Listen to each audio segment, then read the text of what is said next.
Hi guys, and welcome back to Love English. In today's lesson, you are joining me in my kitchen because where better than a kitchen to talk about advanced conversation phrases.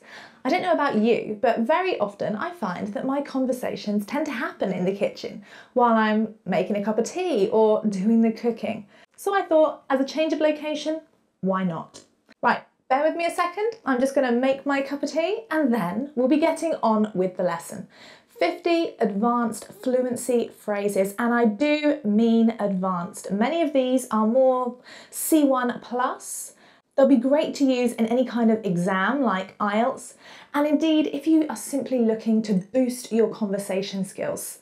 Now, if you are perhaps not C1 level, if you're not an advanced speaker, you can still definitely make use of many of these phrases.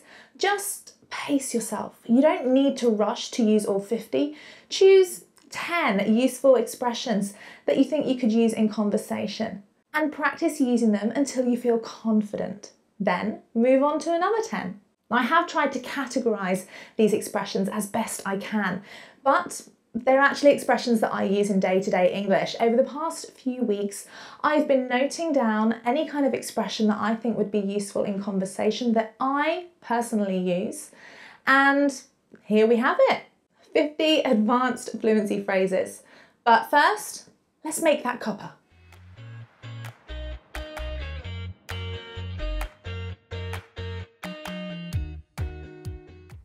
Right guys, have you got that cup of tea ready? Coffee is also acceptable. So let's get started. 50 fluency phrases, advanced fluency phrases that you can use in day-to-day English, day-to-day conversation to boost your fluency skills, sound a little bit more native, and of course, express yourself better. Now, as I mentioned previously, I have tried to categorize these expressions so that you can perhaps learn them in chunks rather than learning everything in the video. 50 phrases is quite a lot to learn in one go.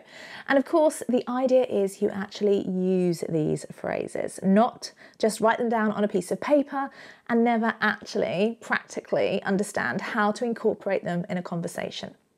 Now, I say 50 fluency phrases, I've actually kept it to 49, and I would like you to comment below and share number 50. An advanced expression, it could even be an idiom that you have heard people use in conversation that you think would be useful to others. Let's begin by looking at sharing your opinion. Now, I'm not going to be using "in my opinion," "from my point of view." These expressions have slightly different connotations, but in essence, they are trying to express your opinion. Number one, keep in mind. Keep in mind that you should really consider the cost of traveling, not just the time it takes.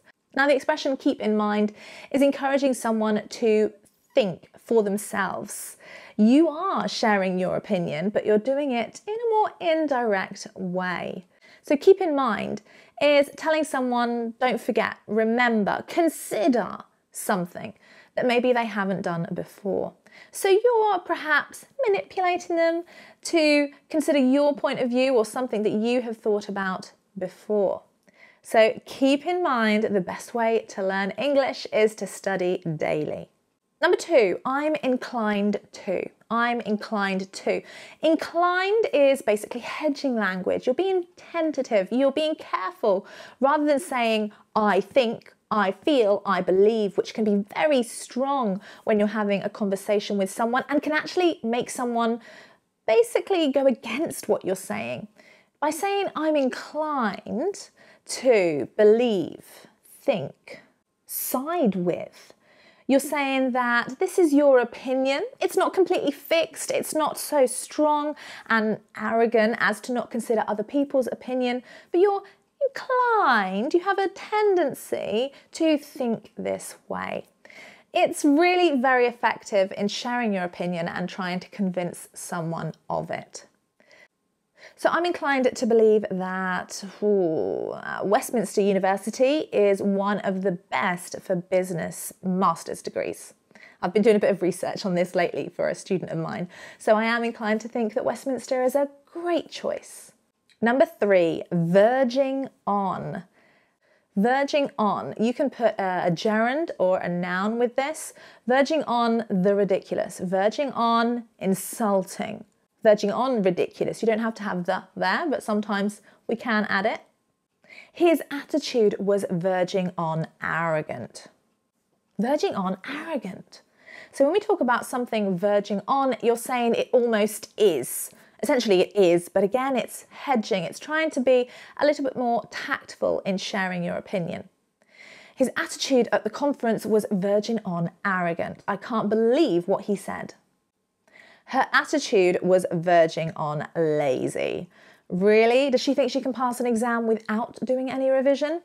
Saying something is the most important thing. We have the expression first and foremost. First and foremost, I think you need to save some money before you think about traveling. First and foremost, you need to invest in a good dictionary if you want to improve your vocabulary skills. So this is saying, I believe something is the most important thing to do. First and foremost. If you want to say definitely not, if you want to be really strong in your opinion, then you could say, and be careful how you use this, not in any way, shape or form. Not in any way, shape or form am I going to that party while she's there. Not in any way, shape or form do I think spending £1,000 a night on a hotel is a good investment for a holiday. Not in any way, shape or form. Definitely not. Okay, when something has already happened and you think about it in retrospect, you're looking back and you want to talk about maybe you were wrong in your opinion or your judgment, you could say, with the benefit of hindsight or in hindsight. Hindsight, what a word. Perhaps you've never come across that before, but it's essentially saying if I knew what I did now, then yes, probably I would have made a different decision. You can only really understand an event after it's happened when you're talking in hindsight. So, for example, with the benefit of hindsight, perhaps we should have left earlier for the airport. I definitely didn't expect that much traffic on the roads. I'll know better next time, with the benefit of hindsight. Right, again, another strong one. When you're saying there is no discussion here, no ifs and buts. No ifs and buts. No ifs or buts. You are coming to dinner tonight. I insist. So there's no discussion. This is what's happening. It's a very strong way of sharing your opinion, but usually done in a nice way. It doesn't mean that you have to kind of enforce something you believe. You're perhaps inviting someone, as I just gave the example, to dinner, and you're saying, no ifs or buts. I am going to cook you a lovely meal. You've had such a hard week. I want to treat you. No ifs or buts, I am paying for dinner tonight. Seriously. So yes, you can use no ifs and buts, no ifs or buts. I would be more inclined to say no ifs or buts. No ifs or buts, click that notifications bell so you know when we've uploaded new lessons. I'm serious. Now, if you want to change your mind, and you're perfectly entitled to do this, whether it's on your position, your viewpoint, or on a decision you've made. On second thoughts, I think it's a much better idea if we leave in the morning rather than the afternoon. We'll beat traffic that way. On second thoughts, maybe I should study in the UK rather than America. Yeah. Okay, a well-earned break. Have a sip of your tea or coffee. Moving on to number 9 and the next section, inviting others to share their opinion. There is no conversation when it's just one way. Part of having an effective conversation, no matter the language you speak, is by inviting others to share their opinion. So, number 9, what's your take on it? What's your take on vaccinations? Bit of a taboo subject, a bit controversial. What's your take on the COVID vaccinations? There's a lot of controversy surrounding getting vaccinated, and I'm not going to share my opinion here, but I might do in the comments section if you share yours. What's your take on COVID vaccinations? What do you think? A little bit more informal here, guys, but definitely one that we would use often. Reckon. What do you reckon? What do you reckon? What do you reckon? Reckon is an informal slang almost for think. Basically, it's a synonym of, what do you reckon? Studying English? What do you reckon? Do you need to study every day, or do you think just a few times a week is enough? Number 11, I would say this is nice in a more formal context, perhaps in a business environment, in a meeting. What are your thoughts on? What are your thoughts on the proposal? Do you think we should go with Sally's suggestion, or do you think Bob might have a point? What are your thoughts on? Some lovely ways to invite someone to share their opinion. Now, when you want to show your understanding or clarify your understanding, rather than say, can you repeat this? Or what do you mean? You could try some of these expressions. I take it you think we should go with Sally's proposal. Meaning, I understand this is what you think. I gather you haven't told Bob that you're not able to make the meeting tomorrow because he seemed to think you'd be there. I gather. I understand. I was under the impression we get Christmas Eve off work. So what's going on? Have we got to come in? So I was under the impression as this is what I believe to be true, but I guess maybe I'm wrong. I was under the impression we got Christmas Eve off work. How annoying if we have to actually work. I'm not sure I follow. I'm not sure I follow. Now, when you want someone to clarify something, their proposal, their thoughts, etc., and perhaps you didn't quite understand what they said, you can just say, I'm not sure I follow. I'm not sure I follow. You're saying Love English is one of the best channels out there? Huh, interesting. Now also, when you're showing your understanding and you want to show that perhaps you are beginning to agree with someone's point of view, you could use, when you put it like that, yes, that definitely does make sense. Yeah, when you put it like that, I definitely think we should invest the money better. When someone says something interesting and you want to show you've acknowledged what they've said, you've understood what they've said, and you're going to really think about it, you can use the idiomatic expression, that's food for thought. That's food for thought. A master's degree, you say, in London? Ooh, that's food for thought. It could be a really good idea. Number 18. It poses the question. It poses the question. So when someone's opinion actually raises an issue, you make a really good point, but it poses the question, do we have enough staff to manage the project? Is Sally the best person to run the project? Number 19, be that as it may. Be that as it may. So when someone has said something and actually there's truth to it, you still want to highlight something that they've missed, be that as it may. So someone might say, this project is going to bring in a lot of money. It's going to raise a lot of investment capital. You could say, be that as it may, there's also a number of risks we have to consider. So basically it's but, however. Yes, you're right, but be that as it may. And number 20, you raise an interesting question. You raise an interesting point. To raise something is to bring it to someone's attention. So in a meeting, it would be perfectly acceptable to say, you raise an interesting point. I will look into this later. When someone makes a suggestion or queries something that perhaps you hadn't thought about, you raise an interesting point, question, issue, or problem. You can raise lots of things actually. So I've decided that actually I'm going to try and finish my Christmas shopping a little bit early this year. Sorry, I do digress. I digress. Basically, this is much more formal, but it's a great way to say, oh, I've gone off topic. I'm talking about something that actually I didn't want to talk about in the beginning.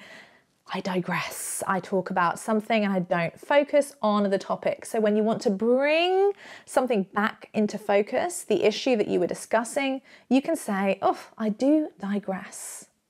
But I digress. Let's get back to what I was discussing with you earlier. Now, similarly, but more perhaps informally and certainly more colloquial, you can say to go off or to fly off on a tangent. Oh, she always flies off on a tangent when I'm having a conversation with her. She can never keep focus. Oh, I've gone off on a tangent again, haven't I? What were you saying? So to go off or to fly off on a tangent. Basically, basically synonyms of I do digress. Oh, sorry, I've completely lost my train of thought. A nice idiomatic expression, your train of thought. Think about a train, yeah, on track, going straight normally. If you say you've lost your train of thought, you've been talking and suddenly you're just like, oh my goodness, what was I saying? I've completely lost my train of thought. Where was I? Where was I? Often happens in conversation when you're in a big discussion with someone or there's more than two people having the conversation. It's very easy to lose your train of thought if someone's been asking you lots of questions and suddenly you've started talking about something else. Where was I? I've lost my train of thought. Just give me a minute and I'll get back on track. Now, get back on track. There we go. There's lots of idiomatic expressions for you. Essentially, if you are taking an IELTS exam or any kind of speaking exam, this is a great expression to use if you do feel like you've kind of gone off in a different direction and you didn't want to. You want to bring the discussion back to the main point, the question you were answering. So, I've lost my train of thought, sorry. Believe it or not, you'd actually get a few extra points for that. It's a great colloquial expression and will definitely boost your IELTS score. So, I've lost my train of thought. Where were we? What was I discussing? Ah, yes, fluency phrases.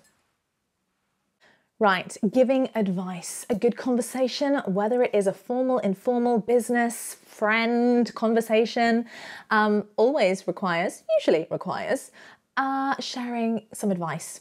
Giving some advice to someone to perhaps maybe comfort them or to help them make a better decision.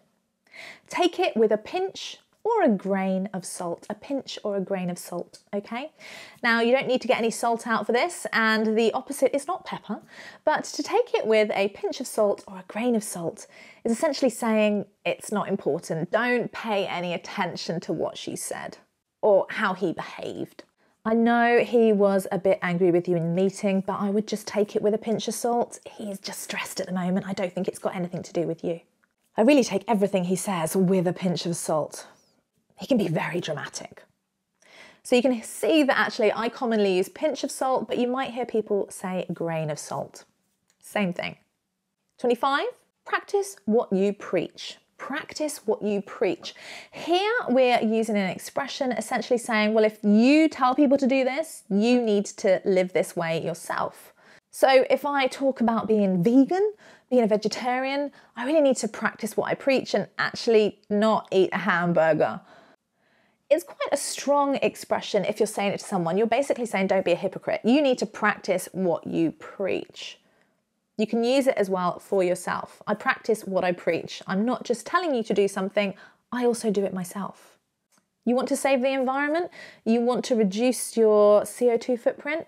Why are you eating meat? Why have you got loads of plastic bottles in your bathroom? You really need to practice what you preach. Number 26, a great expression if you are just kind of adding emphasis at the end of something, or indeed if you are giving advice or trying to give comfort to someone. You live and learn. Live and learn. Basically, it's something maybe that's taken you by surprise, but it's added to your life experience.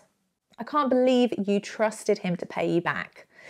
Well, you live and learn, don't you? And number 27, again, giving someone a bit more comfort. If you say, it's not the be-all and end-all, it's not the be-all and end-all. Spending lots of money on an outfit for the Christmas party is not the be-all and end-all. Really, you can wear something that you wore last year. So the be-all and end-all is saying it's not the most important thing in the world. Put this into context, really. Right, reacting. Reacting to information, to something that someone has said to you, told you. You could be surprised, you could be shocked, you could be angry. These are some great expressions to help you express yourself, essentially. 28, I wouldn't stand for that. I wouldn't stand for that. Meaning you wouldn't tolerate, you wouldn't accept that. How did he just speak to you? I would not stand for that. It's not acceptable. 29, again, think about intonation. It could be humorous. You've got to be kidding me. Or again, you could be angry. You've got to be kidding me. Intonation plays quite a big role with most of these expressions. But essentially, if you are kidding, you're joking. But obviously when you say this, the person isn't joking. They are serious, but you are so surprised, so shocked that you think maybe they are, and you're just like checking, you know, you've got to be kidding me. Really? He told you that he didn't want to be with you anymore? Come on. We can also simply use some nice creative adjectives. So, how absurd, how ridiculous, how awful. Okay, choose a nice creative extreme adjective really when you want to express some kind of shock or surprise. Don't just say how surprising, how crazy, how absurd, how ridiculous, how awful. You are expressing very clearly how you feel about what someone has told you. But rather than say that is, how ridiculous, how ridiculous. He wanted to spend how much money on a car? Next, to take umbrage. Take umbrage. Now, this is not the professor in Harry Potter, but if someone takes umbrage, oh, don't take umbrage, oh, she really did take umbrage, then essentially someone has become upset because they feel that they have been treated in a rude, maybe dismissive way. She really took umbrage when I didn't invite her out to the cinema, but I'd already arranged it with Sally, so come on, to take umbrage. Right, highlighting importance. Particularly important in a conversation when you want to really stress this thing. It is relevant, it is important. It's part and parcel. It's all part and parcel of growing up, I'm afraid, yes. If something is part and parcel, it's an essential part of. So, studying English, reading is all part and parcel of it, I'm afraid. It's an essential part of learning a language. The nitty-gritty, we really got into the nitty-gritty of the problem. So essentially the nitty-gritty is the small essential details of something. He had an excellent proposal, but we needed to really focus on the nitty-gritty aspects. Let's keep it short and sweet, shall we? Short and sweet. So in this way we are saying, let's just focus on the essential things and not really go off and talk for ages about a topic. I'm going to keep this presentation short and sweet, so hopefully we'll be out of here by 10 o'clock. Truth be told, we didn't have enough money in the budget to actually buy all the things we needed to complete the project, so we've had to take out another loan. So truth be told, you're essentially highlighting something as important, but also saying that, you know, this is really the reality of something. Truth be told. Being vague and perhaps a little bit less specific. Sooner or later, someone is going to find out that you don't have a degree, so maybe you should just be upfront and honest. Sooner or later. It will happen at some time in the future. You can't escape it. It's usually about 2.5 hours drive to London, give or take. Give or take, often used at the end or the beginning of a sentence. Meaning approximately, there's only a small difference in the time or whatever you are suggesting. By and large, Spanish students are actually some of the best to teach, meaning generally for the most part. So by and large, Brexit has been a bit of a disaster and made a lot of stuff go up in price. Time and time again, I tell you guys, get yourself a vocabulary book to write down the new words you learn. Time and time again, meaning very often, often used in a way that's saying, come on, I keep telling you this, I keep doing this keeps happening. On the face of it, meaning this is essentially what it looks like. On the face of it, they seem like a great couple, but actually they've got quite a few issues.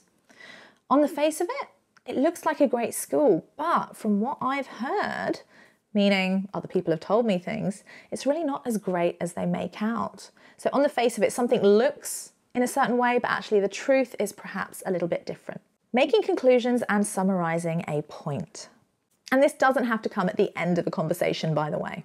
Come what may, you can always rely on your friends. Come what may, meaning whatever happens. You never can tell.